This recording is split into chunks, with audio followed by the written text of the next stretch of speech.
그런데 이게 말이 쉽지. 세상에서 가장 힘든 게 죽음입니다.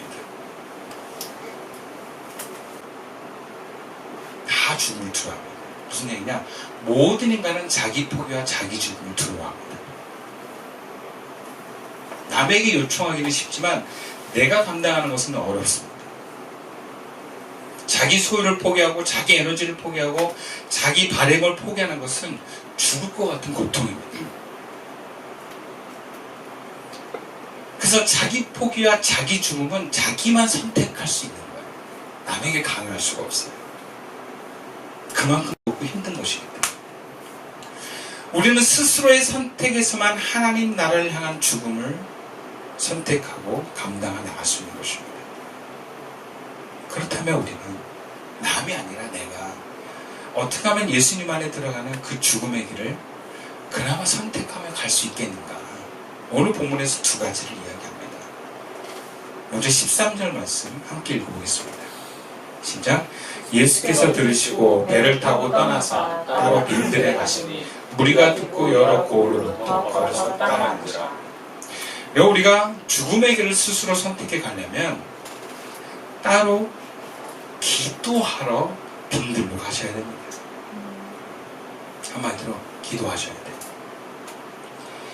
예수님이 그 마음의 세례요한에 대한 슬픔과 헤롯에 대한 분노, 헤롯을 뒤집어 엎어버리고 싶은 마음이 그 안에 만약 있었다면 그것을 내려놓고 배를 타고 가신 곳이 어디였습니까? 오늘 본문에 빈들이라고 얘기합니다. 빈들에서 예수님이 뭐 하셨겠습니까? 기도하셨습니다. 그래서 빈들이라는 표현을 한 거예요. 그냥 들도 아니고 빈들이 아무것도 없는 들. 그럼 상징적으로 이것을 구약에서는 주로 광야라는 표현을 씁니다. 왜 빈들이겠습니까? 하나님과 홀로 만나기 때문에 그런 거예요. 빈들은 지금 제자들도 무리들도 없는 곳입니다. 하나님과 독대하는 곳입니다. 엘리야는 이 광야에서 하나님과 독대를 했고 모세도 광야에서 하나님과 독대를 했습니다. 이런 빈들은 광야입니다. 하나님을 만나는 곳입니다. 홀로 만나는 곳입니다. 우리가 죽음을 각오하고 내 뜻과 다른 길을 선택하려고 할 때 오직 하나님 나라를 세우고자 하는 길에는 결국 기도밖에 없습니다. 그리고 여기서의 기도는 청원이 아닙니다. 하나님, 저 헤롯을 무너뜨려 주십시오. 이런 막 붙들고 메어 달리는 기도가 아니에요. 그냥 조용히 하나님, 내 마음이 이렇습니다. 하나님 이 억울함과 이 분노와 이 답답함을 받아주십시오. 그래서 하나님을 만나는 길이에요. 그래서 하나님을 만나지면 하나님과 친밀해집니다. 아멘. 그럼 기도해 보면 내가 답답하고 힘들고 두려워했던 게 별거 아니라는 순간이 딱 와요. 그 순간이 바로 하나님 만난 순간. 하나님 만난 순간은 죽음이 두렵지 않습니다. 사람들의 비난이 두렵지 않습니다.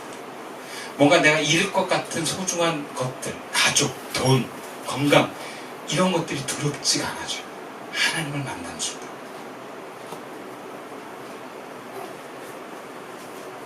그리고 그 독대가 내가 이 죽음의 선택을 잘했구나라는 확신을 줍니다.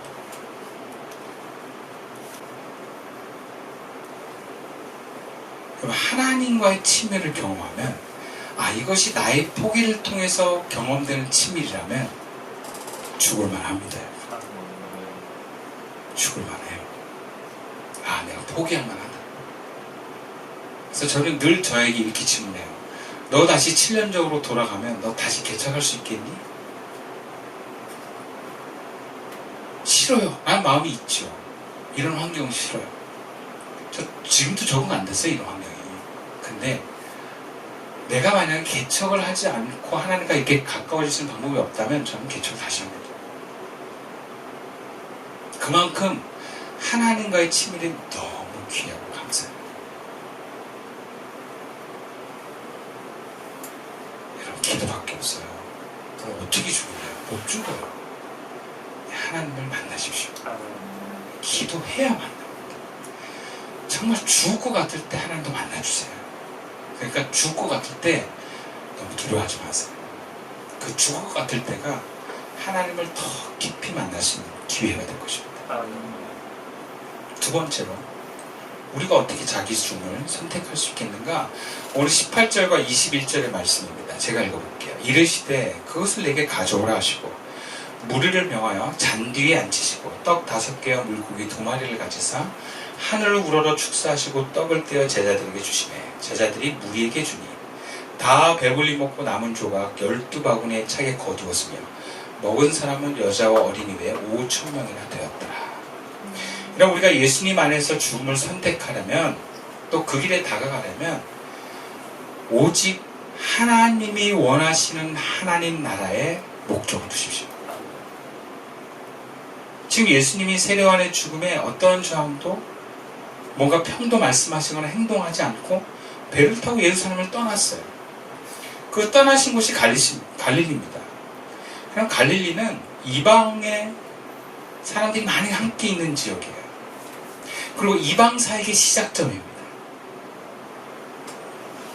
그리고 오늘 서론에서 얘기한 것처럼 본격적으로 예수님이 이방 사역을 시작합니다. 예수님의 이방 사역은 유대인 사역을 마치고 새롭게 이뤄가시는 하나님의 계획과 과정임을 보여줍니다. 궁극적으로 하나님께서 예수님을 통해서 세우고자 하시는 하나님의 나라는 그럼 유대인들만의 하나님 나라가 아닙니다. 하나님이 예수님을 통해서 세우고자 했던 하나님 나라는 유대인과 이방인이 하나가 되어서 함께 하나님께 나아가는 나라예요. 그러니까 이방인을 빼고 갈 수 없는 거예요. 근데 예수님이 만약에 예루살렘에 계셔서 반란 혹은 대중을 선동해서 정권을 통치했다면 여러분 그 나라는 유대인들만의 하나님 나라입니다. 예수님이 만약 유대인들만의 하나님 나라를 세우는 그 목적이었다면 예루살렘에 계셨어야 됐어요. 훨씬 그것이 기회입니다. 왜? 의인의 죽음은 혁명에 항상 기회가 됩니다. 예수님이 계신 게 훨씬 유리해요.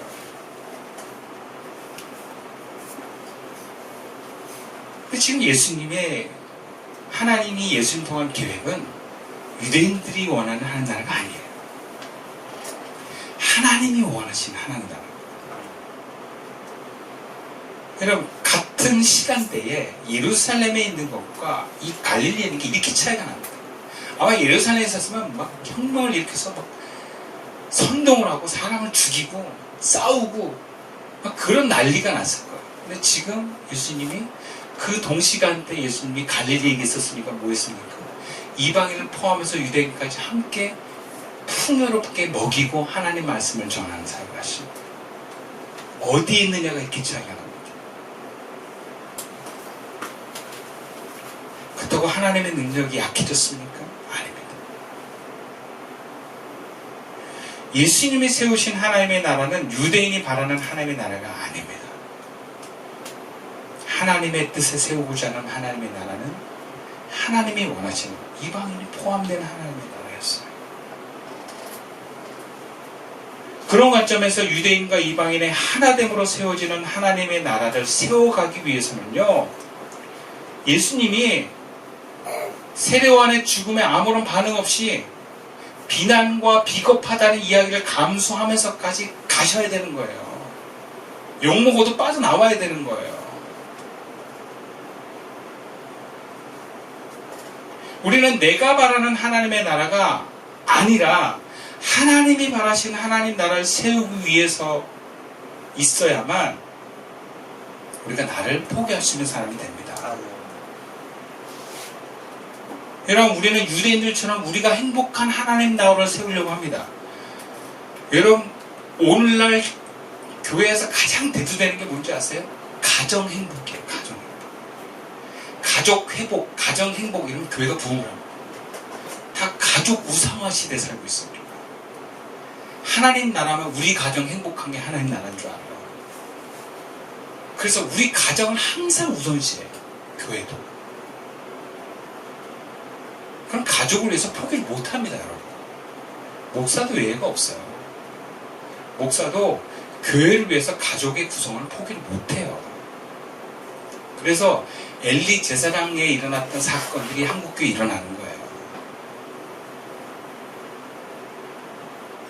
여러분이 생각하는 하나님의 나라와 하나님이 생각하는 하나님의 나라가 다를 수 있다는 걸 아셔야 돼요. 내 가정만 행복하고 또 우리 교회만 행복한 하나님 나라를 세우려고 하다가는 언젠가는 내가 죽기 싫은 날이 옵니다. 내가 죽기를 포기하고 나와 우리 가족이 사는 선택을 합니다. 그러면 하나님과 멀어지는 거예요. 못 죽습니다. 그러나 나의 행복, 나의 가족의 행복을 넘어서 하나님이 원하시는 하나님 나라를 세워갈 때, 여러분 그것이 목적이 있는 사람은요, 비난받아도 순종합니다. 이게 뭔가 상식적으로 이러면 안 돼 하는 것에도 내가 선택할 수 있어요. 왜? 그게 하나님 원하시는 하나님 나라가 세워지는 것이고 내가 그게 목표니까. 제자는 그런 거니까. 그럼 제자로 부름을 받는 건 우리 가정을 더 행복하기 위해서 부름받는 게 아니에요. 제자들로 가득 찬 교회는 우리 교회만 행복하고 잘 되자고 부름받은 교회가 아닙니다. 하나님이 원하시는 하나님의 나라가 있는 거예요. 때론 그것 때문에 가족을 뒤로 할 수도 있는 거예요. 우선순위에서 밀려날 수도 있는 거예요. 하나님의 감동이 나에게 왔으면 가족을 위하는 것보다 때로는 교회를 위하는 거예요. 그럼 우리가 가족을 위하는 것은 그것이 소중하다는 것은 하나님도 아십니다. 근데 내가 그 하나님보다 가족을 우선시하고 여러분 그것은 나를 우선시하는 거예요. 그걸 못 죽어요.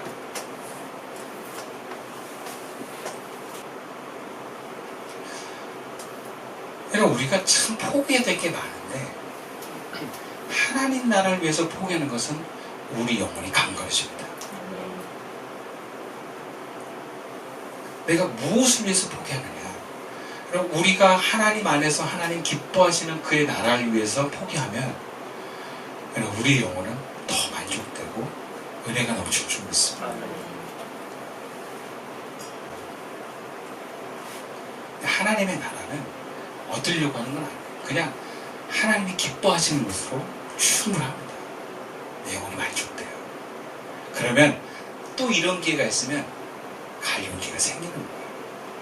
내 시간과 에너지와 뭔가 가족과 함께 할 수 있는 시간 뒤로 하고 저 그래서 야 우리 가족끼리 다른 곳에 놀러 간 것보다 훨씬 은혜롭다고 했어요. 네, 훨씬 은혜롭다. 야 우리가 가서 어디 놀러 가서 이만큼 기쁘고 만족스러울 수 있을까? 아이들도 막 용돈 두둑히 받을 수 있을까? 야, 이 진짜 복이다. 네. 여러분, 우리가 하나님 나라를 위해서 선택을 하면 내가 기대하는 하나님 나라보다 더 복을 받게 될 것입니다. 우리가 하나님 나라를 위한 교회를 세워가다 보면 하나님의 은혜와 축복이 우리 교회에 넘치게 될 것입니다. 하나님을 신뢰하십시오. 말씀을 마칠게요. 하나님께서는 제자를 부르신 우리들에게 하나님이 원하시는 하나님 나라를 세워가라고 하십니다. 그런데 그 길에는 우리가 예수 안에서 자기 포기의 길이 있습니다. 절대 두 마리 토끼 잡지 마세요. 하나님을 우선하십시오. 그리고 그 하나님의 뜻에 순종하십시오. 그것이 설령 내 마음이 포기가 되어지고 내가 죽는 것이라 할지라도 예수님이 부활하신 것 같이 우리는 더욱더 주님과 가까워질 것입니다. 또 그런 우리 시선교회가 될 수 있기를 주님의 이름으로 축원드리겠습니다. 기도드리겠습니다.